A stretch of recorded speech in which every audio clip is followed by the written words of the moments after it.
Hello, ladies and gentlemen, and welcome to another edition of Beauty, Strength, and Dominance, the official LFC Lingerie Fighting Championships podcast. My name is Mike Larkin, and joining me for round two, she made her debut at LFC 35 Booty Camp 3D against Veronika The VP Payne, and she came out victorious. She is undefeated, 1-0 in LFC. She is professional wrestler, LFC fighter, and one of my favorite and the best cosplayers going today, Miss Lauren the Adventurous Ceccarelli. Lauren, how you doing? I'm doing great. Thank you for that amazing introduction. First and foremost, number one, truth is truth. And number two, you're undefeated. You are our Bianca Belair, so to speak, of LFC Lingerie Fighting Championship. Congratulations on the win.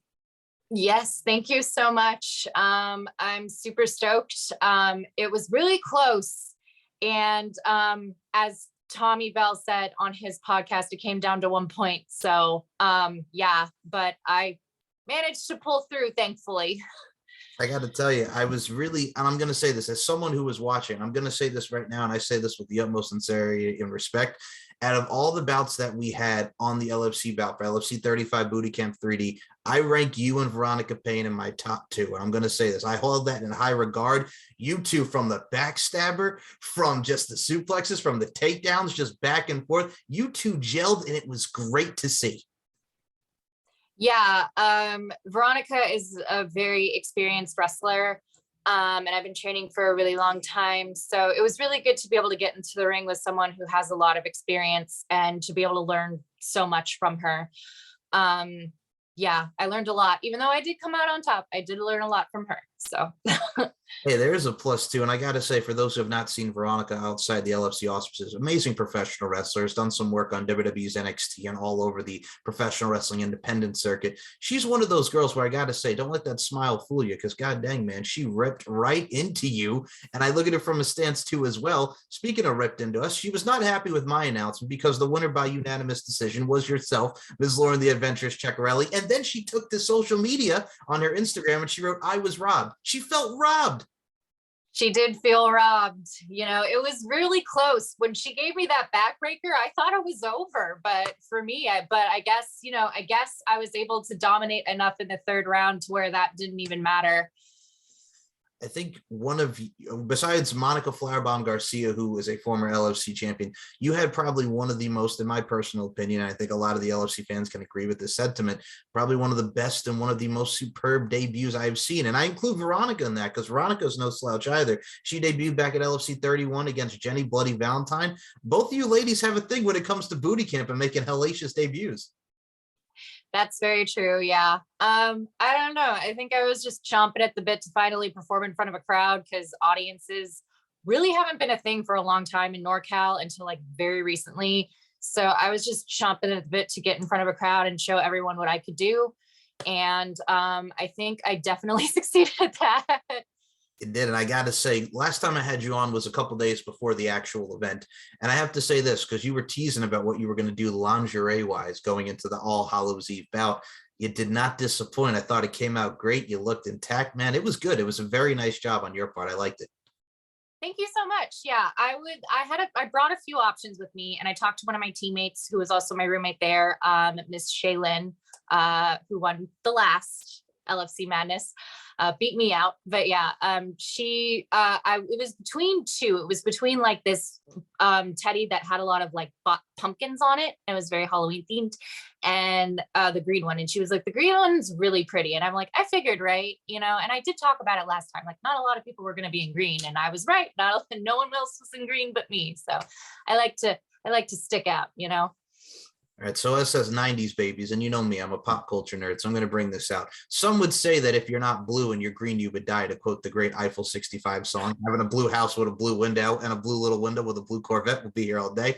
But no, I think Shaylin made the wise choice of going with the green because it was great. You had the hat, you had the pose, everything from your entrance. Like I said, it came out very nice and great intact, and I got to say, it was a pleasure to interview you after that because you were excited, you were ecstatic, and you were just, everybody was just so happy, like you said. There hasn't been a lot of crowds. It's the FSW arena. There's a lot of prominence that goes into the FSW arena. So it made for a hell of a night and a hell of a time for people. Yeah, it was a blast. I had a lot of fun and I can't wait to work at LFC again.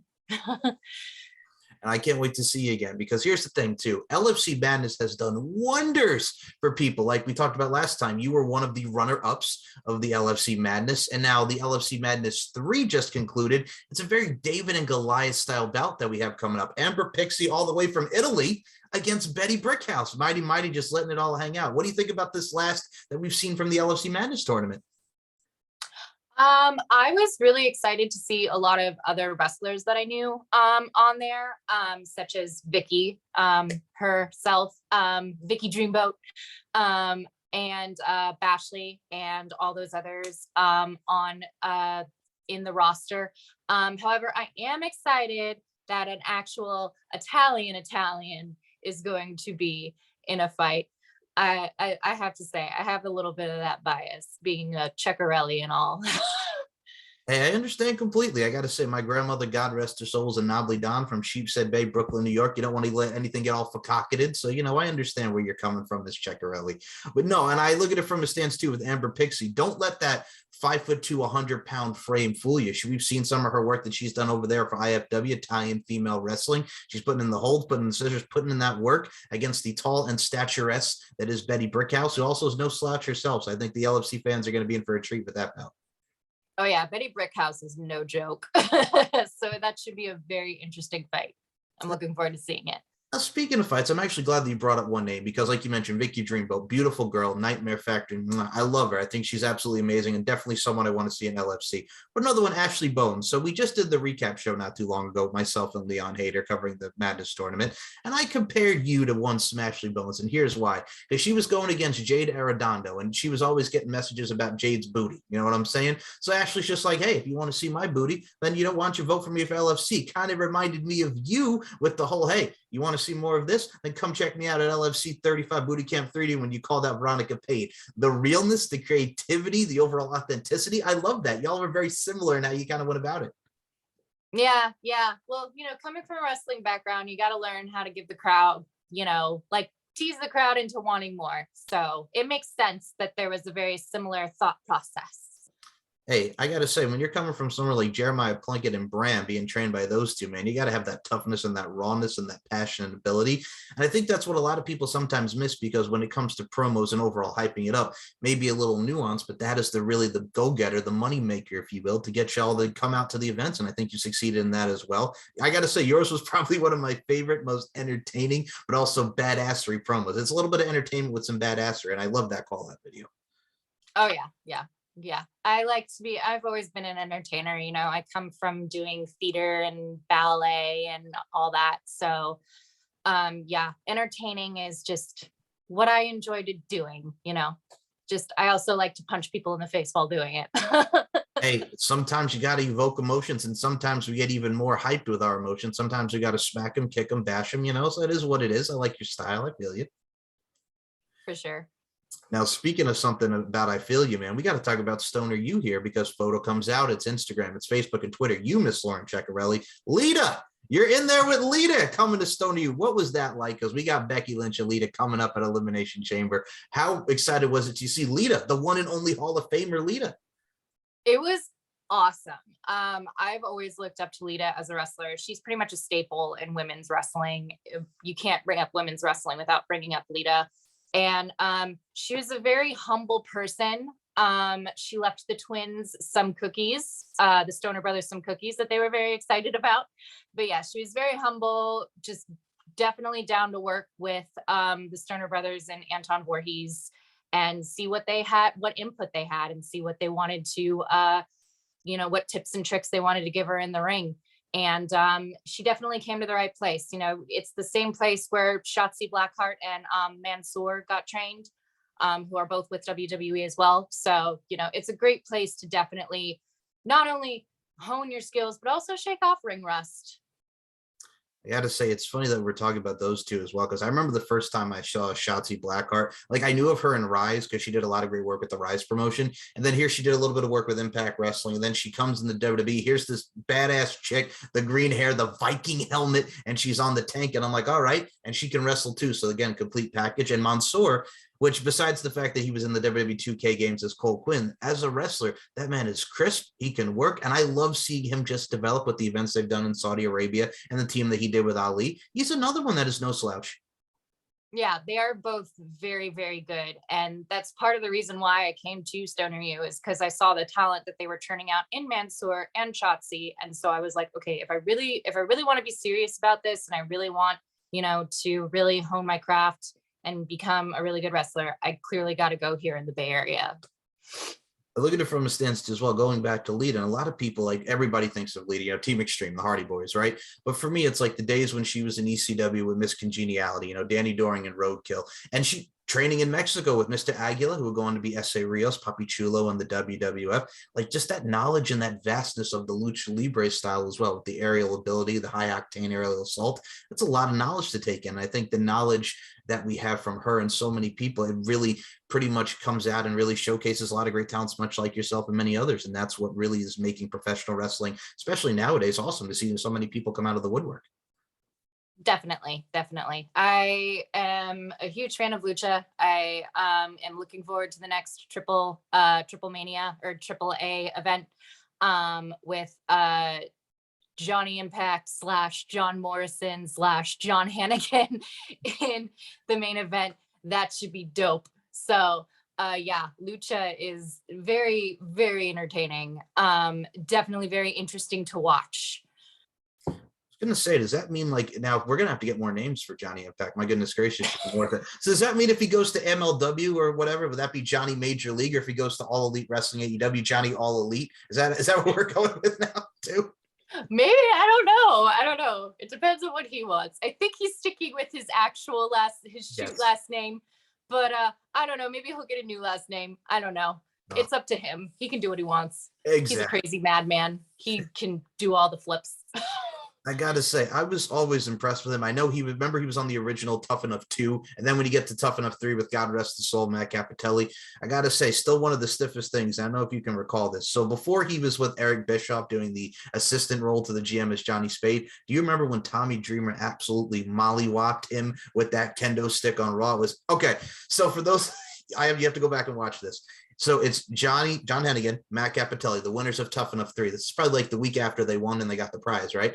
So they're in the ring with Al Snow, and Tommy Dreamer comes out with the kendo stick and he goes, "Welcome to the WWE, guys." And they just flaps John Morrison right in the head with the kendo stick. And it was just, that was a welcoming party and gift in its own right from the one and only innovator of violence, Tommy Dreamer. But that's like the earliest memory I have. Wow. I have to go back and watch it. It's really good. Like, okay, so you know how I'll put this into wrestling perspective. You know how the Young Bucks would kind of like dress, and they've always been like compared to the Hardy Boys, right? Yes. So with their attire, and this is an early matchup on Sunday Night Heat. I'm taking people back with this. You got to check this out. It's John Hennigan and Matt Capitelli wearing like these tie-dye, like old school 98 Hardy Boys, like when they're facing Kai and Ty before the Brood and all that, against Garrison Cade, God rest his soul, Lance Cade, and Mark Jindrak. That's how old school it goes back with Capitelli and Hennigan. But yes, taking it back to 03 for the people, but definitely something to watch if you guys want to see some early Johnny Morrison, Johnny Impact, whatever you want to call them. So. And Triple A, I mean, like you mentioned, you have Deonna Purrazzo, there's Taya Valkyrie, and like you mentioned, Johnny Impact. Like I said, a lot of people sleep on Triple A and the Triple Mania events. Those are actually damn good from start to finish. Oh yeah, for sure. Definitely don't sleep on Triple A. Definitely not. It was the last one I watched was a little hard to follow. But just because my Spanish is very rusty. But it was definitely a treat to watch. Just so much, it's just so different. And so it's so cool to just see all the variety and all the mix of styles. Oh, 1000%. I also look at it from a stance too. Like, it's funny because like my early introduction to AAA, do you remember like the Gala channel that they had? It was like 60 or 70. So it was like Gala Vision or something. And every like weekend in the afternoon for 5 hours, because these were long events. It would start at like 2 or 3 p.m. and end at like 7 p.m. Eastern, right? So it's 5 straight hours of like up and over and dives of lucha libre, and it's insane and it's madness, but it's good and it's an art form. So that's like my earliest memories of AAA. Do you remember seeing it on TV, or how did you come across AAA on the lucha libre stuff? Not until very recently with this wrestling boom that's happened. I ain't become a wrestling fan until very recently myself, like a couple of years ago. So yeah, I came across it, I think, when Kenny Omega was first announced to go down there, or no, the Young Bucks against the Lucha Brothers, when they were announced to go there and face them. That's when I came across it. See, I can respect that because first of all, that was a hell of a tag team match, and they always put on a lot of bangers. No questions answered and asked on that. But here's the thing, too, man. What's very cool about it is, like, you talk about the lucha libre style and the aerial assault. It's one of those things too, where like you're talking about becoming a wrestling fan recently. That's, you know what it is. A lot of people don't realize because people be like, oh, like you haven't watched wrestling for X amount of years, right? But here's what people don't understand. When we're in an era of reality television, it's all the boom, like the Total Divas and the Total Bellas and all these, and Ms. and Maurice, right? And Ms. and Mrs. Like there's other outlets and outforms of ways to see professional wrestling. So it's not like, oh, they haven't been watching for many years. Like there's many different outlets for people to watch it now, which is very, very cool. Yeah, thankfully I've actually been like, nobody's been really gatekeepy with me at all. Like I haven't had a lot of like condescension or any of that. Yeah. I think people are just glad that like someone's interested in wrestling in 2022. Well, that's how it should be. And I look at it from a stance too. If you respect the craft, because if you look at them like anything in life is an art form. And I think you can agree with this, the amount of time that you put into anything in your craft and how much you hone yourself to your overall tutelage, if you will, that's really what makes it. If you have respect for the business and you want to do what you do and put in the sacrifice and the hard work, then that's the main thing at the end of the day. Very much so. I totally agree. I got to say, first and foremost, talk about the hard work, man. I got to talk about one of these moves that you and Veronica Payne, man. We saw takedowns. I think I saw an X Factor in there, and I started going all X-Pac up in there. I felt like putting on Six-Pac and yelling out, break it down. Oh, my God. Like, you pulled out the X Factor, and I'm like, I was not expecting the X Factor, because normally, I'll say this, we get a mixture of suplexes. We get a mixture of takedowns and stuff. You know, holds, love it, grapple. But then you pull out the X Factor, and I'm like, she just pulled out it. I freaked out over an X Factor, and I loved it, and you hit it so eloquently. Yeah, that's one of the moves that I like to do. Yeah, I don't know, why not have some fun. It was effective, apparently. It was good. I'm like, she just pulled out the X Factor. And here's why I love it, because X-Pac, people say what they will, but X-Pac is back. You know, he's cleared. I know he's doing the stuff with Game Changer Wrestling now with him and Joey Janela against the major players as they are now, Brian Myers and Matt Cardona. Like, it's great to see someone as a Hall of Famer as X-Pac because of the click and of the many, you know, names that he's had over the years. He's always someone who's always stood out and has been so athletic. And it's great to see him back in there. Yeah, I agree. Yeah, no, he had a lot of, I think he was a really big staple in the Attitude Era. And I think a lot of people kind of underestimate that a little bit. Oh, I mean, come on, man. When you're coming out after WrestleMania 14 and you got to look to your blood and talk about the click, and he's like, we're ready to rip ass on the World Wrestling Federation. I can feel that as a viewer. You know what I'm saying? So hell, that was the new formation of DX with Shawn Michaels is gone, the back injury. Boom, here's Triple H at the forefront, X-Pac. I'm cool with that. You know what I'm saying? For sure. That's the many moments and memories that professional wrestling will give you in any art form and anything that is a thing that we call in this life. But speaking of everything that is an art form and really applies their craft in an outlet, LFC Lingerie Fighting Championship. We talked about LFC Madness. We talked about your bout. I wanted to ask you about the whole shizzo, man, because we had T. Bella Madison and Bella Rockefeller. Bella Rockefeller coming out like I'm looking at Madonna in the Human Nature video. She's got the dominatrix vibe. She's got the money. She's got the money flowing. It is absolutely something to see. We had T. Bella Madison. We had your roommate Shaylin and Sheena the Hungarian Hurricane Bathory. Like, it was great to see those prospects and a lot of great stuff, especially we'll talk about the main event. But how did you feel like seeing all these bouts and just everything, man? Like, that was awesome. It was really awesome, especially those girls. They've been working really hard, like training in Vegas that whole week. And so it was really cool to see all of the stuff that they put together and all of the hard work and training that they put in come out in the ring. And just like, I remember them when I first came down to Vegas, them talking about how they were their entrances and stuff and like getting really excited. I was like, oh my gosh, all this sounds really cool. And just seeing it happen was just awesome. It's the presentation. And I think for me as someone, here's the thing, and I think you can agree with me. One of the things I love about professional wrestling, because it's just the way, like we talk about the craft, but I always use the two S words. And I think I got this because I was watching, Jeff Hardy and Matt Hardy, the Hardy Boys Leap of Faith. And one thing that always stuck out is Jeff Hardy would say, when they did the ladder matches, with Edge and Christian, he would go, Shane McMahon told us one thing, keep it safe and spectacular, which if you think about it, makes a whole lot of sense. And it's very crystal clear. Be safe with your opponent because you're giving your opponent your body and make it look spectacular fashion. It's simple. It really is. If you actually really think about it and don't go too hard into it, that's kind of the main thing right there, right? Very much so. Yeah. I like that. It's a good thing to live by.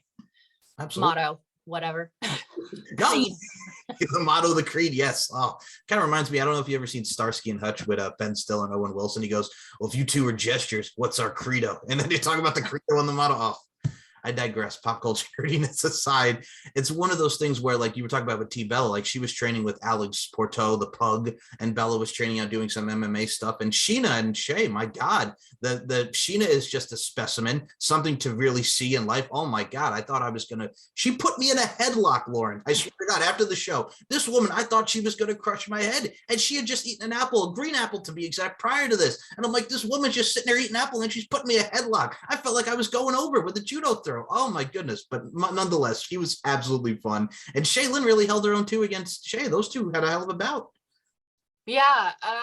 Shaylin has a lot of acrobatic and gymnastics experience. So I definitely think she used that to her advantage. But yeah, Sheena is definitely a beast. She is definitely a Hungarian hurricane. I would not mess with her. I mean, I would like to try to go toe to toe with her maybe someday. But yeah, I definitely, outside of the ring, you do you, girl. Oh my God. Well, here's the thing, and I'll tell you a little secrets of the trade here. And first of all, it was great to see the judges, and we'll get to Tommy Bell in a second here, but we got to see Andrea the Storm Ladoy, former LFC champion, Onyx, the former Bronco Belly from the original WoW of Women of Wrestling, there was one of the judges. But here's the thing that's so cool about it.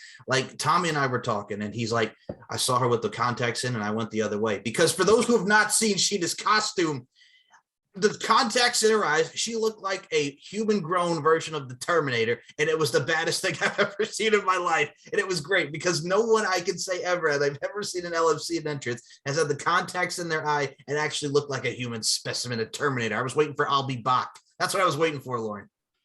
Yeah, she definitely looked like an X-Men. She definitely looked like she was gonna bring on the storm,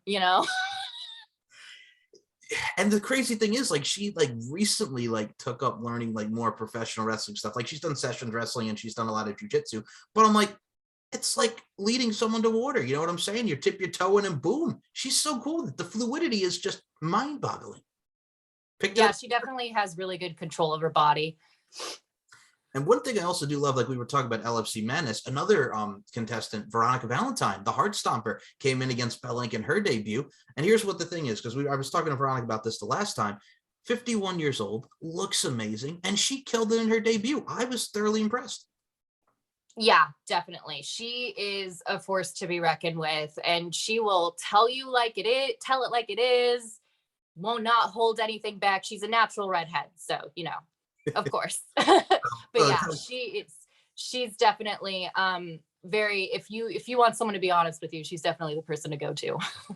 My goodness. But I love that sometimes you have to be like that. It's tough love, but you need that honesty to light a fire up your ass. So I mean, it works. It works. It has its say and has its place in professional wrestling and LFC. But man, we also had the main event of La Scorpia, so we thought, against Volcana. And La Scorpia turned out to be Jenny Bloody Valentine, who was on the black team. But she was on the pink team, doing it for her friend, the original La Scorpia, who was not able to be in attendance. It was a great surprise. And it was a great angle and a great night thing to close out the show. It was a hell of a main event. Yeah, I remember I was watching the match with some of the girls, and they were like, that looks like someone we know. And I was like, not La Scorpia. And we were just like, oh my gosh, is that? And then it turned out, yeah, it was her. Yeah, we could tell by her posterior who she was. Okay. See, here's the thing about you, ladies, and here's the little, I guess, the intrigue, if you will, kind of how I should have noticed it after I watched it back. So if you watch me announce her, waking away from whatever Mexico, La Scorpia. So Jenny's pose is she goes and then she does the flex on the muscle that you see. that was like her pose, and I should have saw that as I saw it. I'm like, huh. But then I watched it back and I realized, so it's the little nuances that you have to look out for in somebody, right? Yeah, you never know. Yeah, she didn't do the lucha pose. She did her Yes, flex. her flex. Yes. Oh, but my God, I got to say this from top to bottom, and Tommy Bell was an equal part of that because he had to make the decision. He being all bashful. I joke with him, he looked like Lady and the Tramp because Jenny's trying to persuade him. All Tommy needed was a little spaghetti, and bada bing, bada boom, we would have had a scene. I digress. But the thing about Tommy Bell that's also great about him, and this also pertains to you, Miss Lauren the Adventuress Ceccarelli, Tommy did an amazing drawing of you and Veronica the VP Payne, man. Just doing it, deck the halls, and it came out fantastic. Yeah. I remember when he was telling me about it, I was like, oh, that sounds amazing. And then to see the final product, it was just like, oh my gosh, this is great. I love it. Like it, puns, love-hate relationship with them. I enjoy them in a begrudging way. I look at it from a stance too as well when it comes to Tommy, and Tommy has become an integral part of the LFC family. And I look at it from a stance with Tommy, like, man can draw, he's got talent. And here's the thing, we get to see more beautiful ladies like yourself, the imagery standpoint, and it glows and it shines through on the canvas. Yeah, he's very good. It's basically, it's almost like looking at a photograph, kind of like, it's basically like, oh, that's just me, but drawn. Well, that's the thing too, and I'll be honest with you, I couldn't even draw a stick figure. So so I can appreciate the artwork because I was never the art kid. Were you? I'm going to ask you, were you ever like an art kid in school as well? Because I was not that kid. I couldn't draw to save my life. How about yourself? I was a theater kid. Okay. All right, well, theater aside, I mean, I know, like I said, we've seen a lot of your acting and how you entertain and really do your thing. But yeah, art kid, no, I couldn't do that. I mean, there's a lot of people that have that talent, that have that eye. I was not one of them. And well, the theater thing also does hold up because you do have a certain eye, so to speak, for how you want to portray your character and stuff. So that kind of comes in somewhat as a hand in hand, Very much so. It's definitely come a lot in handy in professional wrestling. Absolutely. And I also look at it from a stance too as well. You've been doing your thing with 5cc wrestling, and I'm a big proponent of this. Everybody support your local indies. You know what I'm saying? Because there's a lot of great local indies out there that showcase their talents and bring talents like this one over here. So it brings you a lot of great matches and a lot of great storylines. I got to talk about 5cc wrestling, man, because you just did a 5-way intergender-esque 5-way. How was that for you, man? Because not only you undefeated in pro wrestling, you're undefeated in LFC. There's a lot of undefeated going on here, Lauren the Adventurous Ceccarelli. You're flexing on all of us. Yes. Well, I've worked really hard for a very long time at this. The pandemic definitely delayed things. But yeah, during the shutdown, I was just working really hard, continuing to train, continuing to do what I could while social distancing. And, I didn't, take a step back. And I think that might have given me an edge because I think some people started slacking a little bit during the lockdown. So I think that's what put me over the edge of other people. So pretty much what you're telling me here, Ceccarelli, and how apropos is the name Ceccarelli, you're pretty much telling everybody to chickity check yourself before you wreck yourself. I see what you're doing here. I see how it is. It's all right. But yes, no, all kidding aside, I look at it from a stance too. Some people do slouch, when you get into like we were with the pandemic and the quarantining and all that stuff, and now getting back to some sense of normalcy or the new normal, as I use the quotes. It's one of those things where, yeah, it could take a toll on you mentally and physically. So I can understand it, but still, it's great to see people thrive under these new circumstances, which is the new normal, For sure. No, I don't blame anyone for, needing to do what they do for their mental health. It's just, I did what I needed to do for my mental health, which was just keep going, keep at it. Because I knew if I was going to stop that, who knew what was going to happen, but I knew if I kept at it, it would definitely amount to something. And it did. Well, it's one of those things too, where I always look at it like this, and I'm going to put out the saying into the world here: progression, succession, no regression. Means to continue to progress, you'll succeed. Don't regress, go back. 1 foot forward, don't take 1 step back. So it's one of those things too, as well, like people doing what they need to do for their mental health, which is good because we need that for like everybody. We need that sense of sanity. But what's also interesting about the quarantining and everything that we had from COVID, I think it gave a lot of people some creativity and creative juices because, you couldn't go to the gym. Oh, let me work out from home. Let me do this. Let me do that. Let me find some way to stimulate the old mind ski. Yeah, it definitely forced me to be really creative in what I was doing. And that's definitely what pulled me further into cosplay, because before it was definitely kind of like a sometimes hobby, but now it's definitely like a very consistent hobby that I've been keeping up with. And yeah, it definitely like I, you know, of course would not have wanted anything like this to happen, but all you can do is just work with the cards that you're dealt.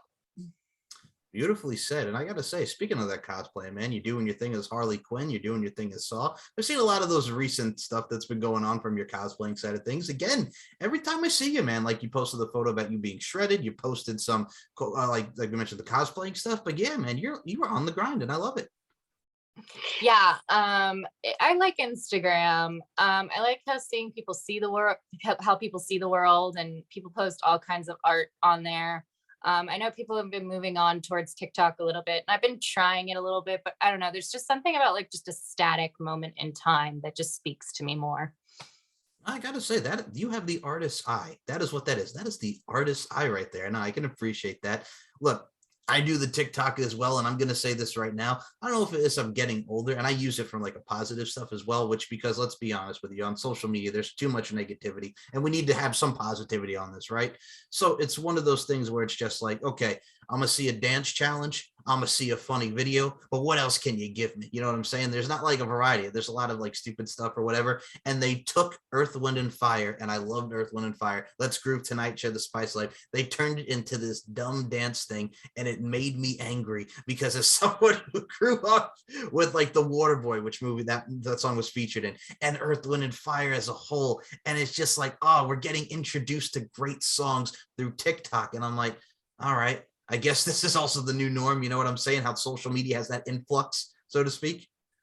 Yeah, yeah. Or like how Dreams by Fleetwood Mac became popular again because of TikTok after being popular again because of Glee. Well, the guy friggin' just on his thing, just riding around. Thunder only happens when it's raining. Put some Fleetwood Mac in the background, right?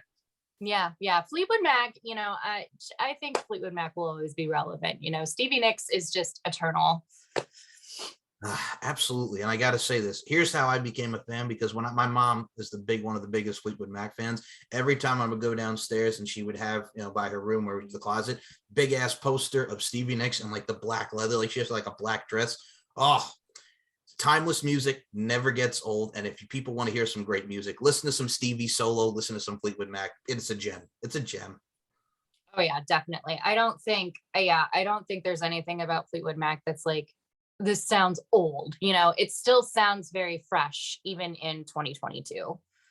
So I ask you now, I'm going to put you on the spot. Now, we were talking about Dreams. What's your favorite Fleetwood Mac song?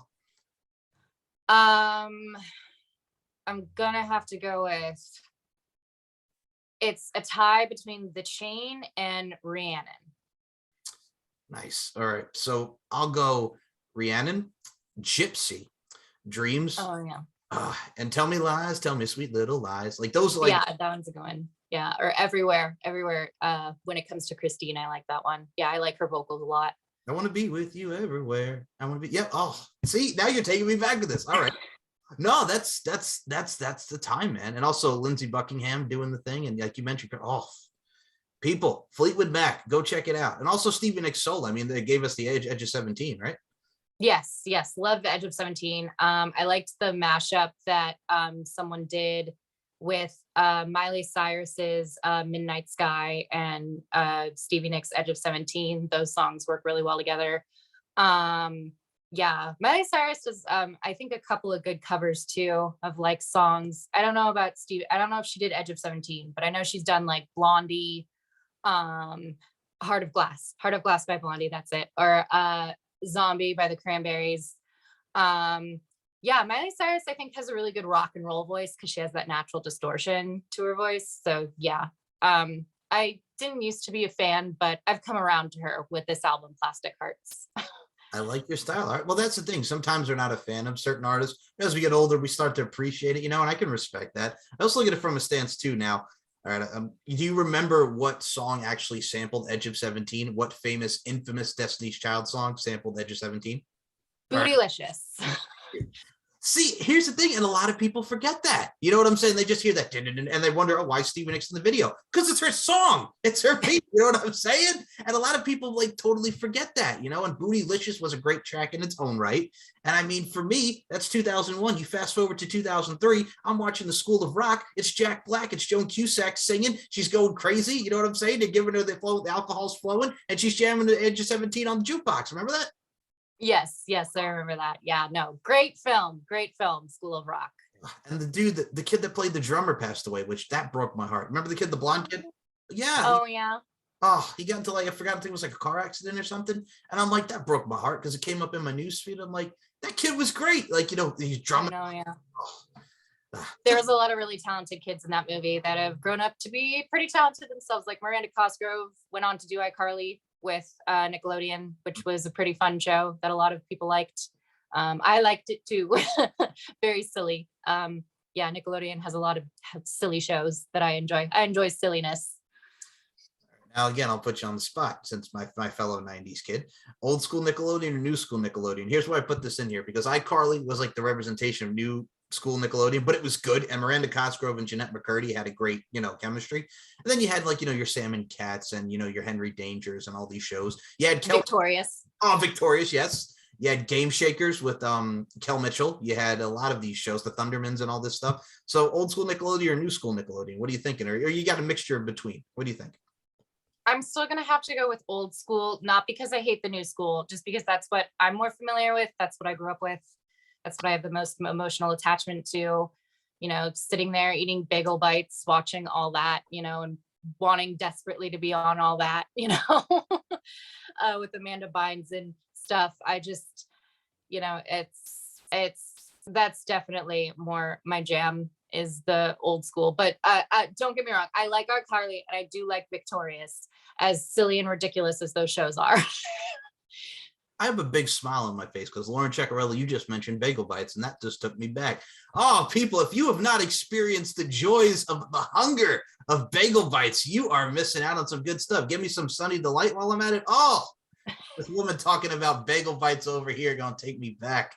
You have good taste. I will say that. You do have really good taste. I like you. You're welcome. No, like bagel bites were the shit back in the day. Still too. All right, here's the thing. A lot of people used to complain. I was a simple man. And you know how when you're a kid in school, right? Like sometimes the lunches aren't what you want, and you're like, you know what? I'm just gonna bring my own lunch today. Me, you give me a peanut butter and jelly sandwich. You give me a little Capri Sun. Yes, I'm drinking a Capri Sun because it's awesome and they rule, and I'm happy. You know what I'm saying? A little PB&J, bada bing, bada boom. You're fine, right? It's simple things. Yeah, that was definitely my go-to lunch when I was younger. PB&J and Capri Sun. Nice. Okay. Now, what was your favorite flavor of Capri Sun? So I had the Pacific Cooler, and sometimes I'd switch it up with an orange. What were like some of your favorite flavors of the Capri Sun?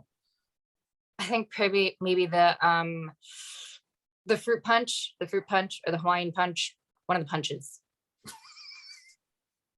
There's a theme here with one of those punches I was about to say. Of course, with your punches, I've seen you strike, man. I've seen you strike. But no, it's one of those things, like you mentioned, the Hawaiian punches, oh, the fruit punches. Take us back to those days, man. You know what I'm saying? Just take us back. Take us back.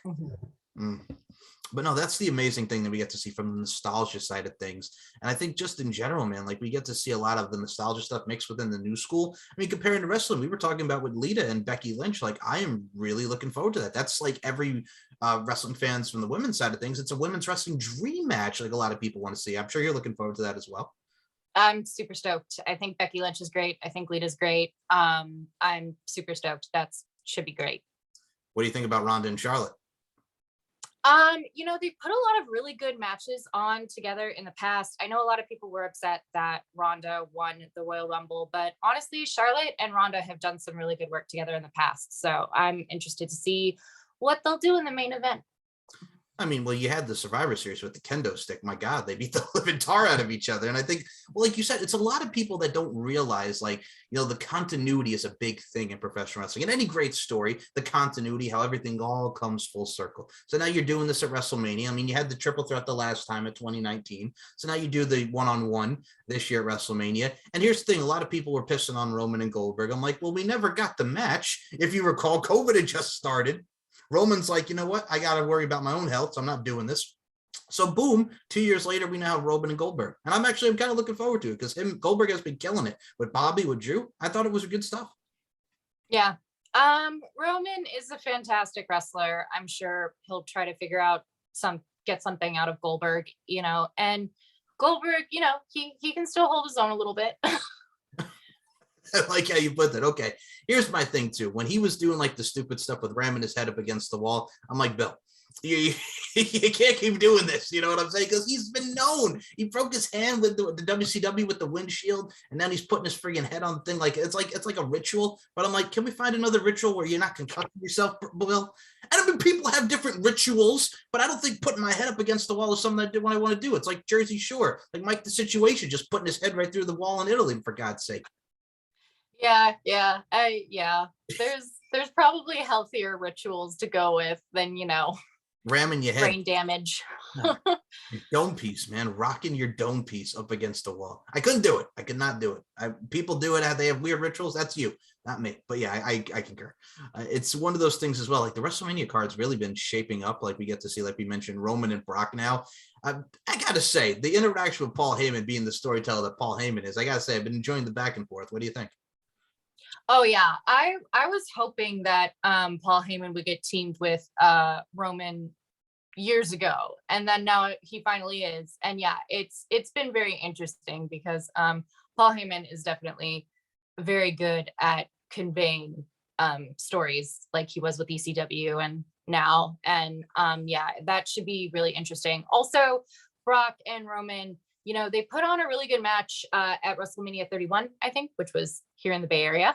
And with Seth coming out and doing the heist of the century and all that, that was a good match. That was a really good match. Even before Seth came out, it was a good match. Absolutely. And first and foremost, got to represent the Bay Area. A lot of great talent such as yourself and a lot of great indies out there too. It's amazing to think because like people talk about the old school days of the territories, like the 80s and the 90s of going different places, so to speak, before WWF was like the big game and you had WCW, ECW, then TNA and Ring of Honor all came into fruition. It's amazing just to see of like different territories now where we have in different spots everybody can wrestle in now. We're kind of going back old school with a little twist, if that makes sense. Yes. Very much so. Yeah. But definitely been able to travel. That's been great. Hopefully I'll have a show in the Bay Area soon. But I mean, I kind of have a show going on in the Bay Area. We've been doing the show, me and the Great Bambino have been doing the show called Microaggression, where we kind of wrestle in like comic shops and diners and stuff. Like I just wrestled a zombie in a diner last night. So that's been really fun. Yeah, that's pretty much all the work I've been doing in the Bay Area. But yeah, everything else has been either Vegas or the Pacific Northwest. Okay. You see, I can appreciate that because that reminds me of the old school days where wrestlers would pay their dues and you're wrestling at like flea markets and all these spots. So, I mean, and the high schools and like everybody knows about, but I can respect that. It's the comedy side of things, but it's also entertaining. Who doesn't want to see a wrestling match in a diner, what have you? It's new opportunities and you get to work with some different venues, right? Yeah, for sure. It was super fun to do. I'm definitely looking forward to seeing the finished product when we post it online. And yeah, it should be super cool. I also wrestled a dinosaur. That was fun. You're wrestling dinosaurs and zombies. Okay. First of all, where were you when they had the new ECW on Sci-Fi with God rest his soul, Tim Arson, the guy who was the zombie against the Sandman? Where were you around that time, man? We got dinosaurs. We got zombies over here. I feel like I'm watching old ECW on Sci-Fi with the way you explained that to me. I think I was in high school. I think I might have been too young. Okay, fair enough. Fair enough. What year was it? Well, when ECW Zombie fought the Sandman on ECW on Sci-Fi? Oh my god. Yeah. That was 2006. Oh yeah, I was definitely in high school. I was 15 years old. That's where I was. First and foremost, all right. I'm gonna be turning the big 3-0 in April. I was probably junior high going into my freshman year of high school around that time. This was around the time, and here's so funny because, and my parents knew I was a big wrestling fan. So every time, and this is, God bless them, because I used to bug the hell out of them, still do today in a sense, but it's one of the things where back in the day, remember when you used to get the blank tape and you would trade and that good stuff, like in blank tapes and just taping the event on like your tapes? That was what I used to do because you had to go to school because school is the most important thing. Kids, school, opportunities, education. It's important. Knowledge. So they used to tape it for me. And I would always appreciate that. And just, that reminds me of the days when my parents used to tape wrestling because I would go past my bedtime, so to speak. So yeah, that's what it reminds me of. Oh yeah. it's the young stuff, man. And too, like, what happened to those days, man? Like, where you used to just like tape the stuff over the blank tapes. Like, that was life, right? Back then, like back in the mid 2000s, late 90s, like that was like life before we had all this stuff now, right? Yeah, I remember if I had to go to like ballet or like, basketball or like whatever the heck I was doing then, like my mom would like tape stuff for me and she'll be like, oh, I taped this thing for you. And I'd be like, okay. And I pop it in and it's like figure skating with like Raggedy Ann or some crap. I don't know, something so random. But yeah, it was so cool just to like see this like thing my mom taped that she thought I might be interested in. Yeah. No, I feel you. I'll be honest. One of the most weirdest ones that I have taped, and because I am a 90s kid, and we grew up with the boy bands with NSYNC, the Backstreet Boys, and 98 Degrees. We grew up with Britney Spears, Christina Aguilera, Jessica Simpson, Mandy Moore. We'll be here all day. There was a celebrity edition of Who Wants to Be a Millionaire hosted by, God rest his soul, the late, great Regis Philbin. And I think Lance Bass and Lisa Left Eye Lopez, God rest her soul, from TLC was on it. And I'm like, I got to see this. So my parents taped the episode of Who Wants to Be a Millionaire for me. That's probably the only thing non-wrestling that I have that's taped is a Who Wants to Be a Millionaire episode from 1999. Yeah, I think I watched that because I vaguely remember Lance Bass being on it. I'm not sure. I can't remember. It was a very long time ago. Well, this was 2 years before. Remember, he was going to space. Remember that for like a little time? He was like going to go to space or something like that. Oh, yeah, that's right. Yeah. And they had, oh God. Do you remember the movie that him and Joey Fatone had back in like the early 2000s? No. So it was called On the Line, and it starred Emmanuel Shrikwi, who was in a Snow Day, the Nickelodeon movie that had that Hoku song. Yeah. All right. So she was in it, and she was like this girl that he met on the train. And like he was so infatuated with this girl, and they just go on their own ways. And he wanted to meet up with her because he wanted to get her number. And it means so much to her. Like, he's putting up flyers. He wants to know this girl. He's interested. He's invested. He wants to get the number, the 7 digits, if you will. So Joey Fatone, who's his friend and who's also like a musician, wants to help him. There's appearances by a lot of great people. Oh God, friggin' what's his face? Sambora from Richie Sambora from Bon Jovi's in the movie. He plays the Mick. It's a wild movie, but like, yeah, it leads to Lance Bass, getting with the girl, getting the number, the whole nine, all the line. It was a 2001 movie, and Justin Timberlake and Chris Kirkpatrick make a cameo appearance at the end of the movie. So yeah, this was like later in sync, celebrity pop gone, that time period. Oh yeah, Dirty Pop. Yeah, Dirty Pop. Oh, still 21 years later, and that song still sticks, right? But yes, what also does stick is the many things that we get to see with LFC. Check out LFC Network on Roku. This is going to be on Roku. You and me, Lauren Ceccarelli, and all the many guests that I've had on the LFC podcast, Beauty, Strength, and Dominance. We get to see Get Wet with Audrey the Mongoose Monique and Terry Feisty Fist London. We get to see Miles Long, Mods and Bods, showing off some cars, showing off some beautiful, elegant ladies. And also, one other thing I'll add before that, your coach, man, you representing the blue team, the BLUE, Audrey the Mongoose Monique. How is it getting taught by Audrey the Mongoose Monique and coached? Because Audrey's buck wild in her own right, and I say that in a good way. How is it like learning from Audrey? She is a force to be reckoned with. I remember when she was taking off me, she's just like, remember to cheat. And I was like, I don't know about that. But yeah, she definitely did have a lot of good input as well as questionable input, but still, it worked. It worked. I mean, I didn't cheat, but her coaching definitely helped a lot. Well, as a man with Latino heat once said, if you're not cheating, you're not trying. That's true. That's true. By the way, one other thing. I was a little miffed, if you will. I'm going to use the term. I haven't heard this in a while, but I was a little miffed because here's the thing, Lauren. I was in the ring coming up after the bout. I wanted some cake. Leon Hader was his birthday. Happy birthday, Leon. It's a celebration in Las Vegas. Audrey threw that cake right in his face. It went splat out right all over the ring. Holly and a lot of the guys and gals came in. They cleaned it up. I'm sitting in the corner waiting to do my thing as the announcer. I wanted some of that cake. I didn't even know there's backup cake. I'm sure Leon wanted his cake. It was his birthday. He was a birthday boy. But I didn't get that cake. And I wanted some. That cake looked good. You saw that cake, right? Yes, I did. I saw it. There was still some of it in the ring. It got on my stockings during my match with Veronica. Jeez Louise, we're coming back from, and here's the thing, folks, if you watch the show, jeez Louise, I'm talking about Leon Hader got his cake and eat it too, and I'm ready to go. There's cake, bada boom over here, there's something over here, and I got to announce you and Veronica next, and I'm like, I'm trying to like step like this because I don't want any cake on my shoes, and I got this nice ass suit. Oh, I did not know it got in your stockings. So you see, I wasn't the only one. I was trying to watch my step as I was, I was about to ring announce you. Yeah, I was trying not to slip when I was getting my kicks in. I was like, oh gosh. That's what you get with LFC show. You guys, you get an entertainment, you get a lot of shows, and you got a lot of fun and amazing ladies. And Miss Lauren, the adventurous Ceccarelli, before we close this out, I got to say, meeting you was an absolute pleasure and privilege in Las Vegas. And you were probably one of the most cool, sweethearts, and vibrant people that I know. It was a pleasure and a privilege. And we got to do a round 3 for this. It's such a blast talking to you. For sure. Yes. Thank you so much for having me again. Really excited to hopefully work with LFC again soon. Absolutely. And I got to say, guys, if you want to see a great photo, Richard Enber and Ethan Miller from La Regard and Getty Images has so many great photos from the event. There's one photo where I'm interviewing that is particularly on there as well that you guys will see in this collage. So it's a great event. Go back to laundryfc.com, watch LFC 35 Booty Camp in 3D. We coming at you. So yeah, before we close this out, Facebook, Twitter, Instagram, Lauren the Adventuress Ceccarelli, let everybody know where we can find you, and including the TikTok, because you are on the Tickety Talk now. True, I am on the Tickety Talk. Facebook is Skipper Lauren ES, and everywhere else, Twitter, Instagram, TikTok, Skipper Lauren S. Just Skipper Lauren S. Links will be in the description. Beautifully said, and so eloquently said, so everybody can find you. Self-explanatory.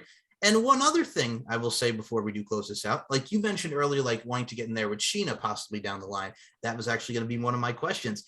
Who we looking at, we scouting, because every time I see you on the gram when it comes to the LFC, the Lingerie Fighting Championships, you're ready for a new opponent, including with LFC Madness that we have. Who are you looking at? Who are you scouting for your next opponent, Lauren?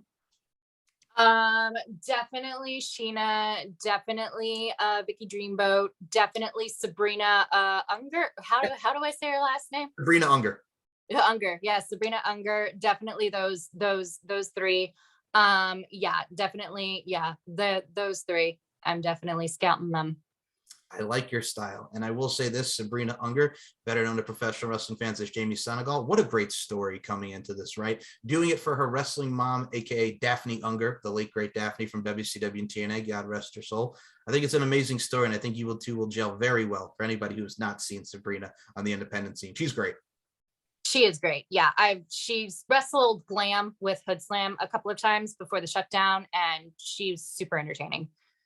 I got to say that Broseph guy, when it comes to Hood Slam and all that, he's a pretty funny character. I will say that. Huge props to that guy. Very much a funny character. Very much a product of Chico University. One thing I will say about that guy, don't tell him you hate Nickelback, because that is just an obscene, that is sacrilege. If you tell that guy you hate Nickelback, oh. Anyway, I digress. Before we close this out, Lauren the Adventurous Ceccarelli, do you have any final words for the LFC faithful in the LFC universe? Thank you so much for continuing to support me. Let Sean Donnelly know that you want me to come back, because I want to come back. And we want to see you back. Please do come back. Bring back the check. Ceccarelli. Check yourself before you wreck yourself. You got to use that now, because come on. I put it to you right on a platter. Check yourself before you wreck yourself. You've been flexing. You have to use that now. You got to use it. Put on a t-shirt, Lauren. Okay. And as always, guys, to end this show, as I always say, and I truly mean it, it's a mindset, it's a podcast, it's true sentiments, beauty, strength, and dominance, the 3 elements that make women the work of art that they are. And Lauren the Adventuress Ceccarelli, I include you in those sentiments. Thank you so much for your time. Thank you.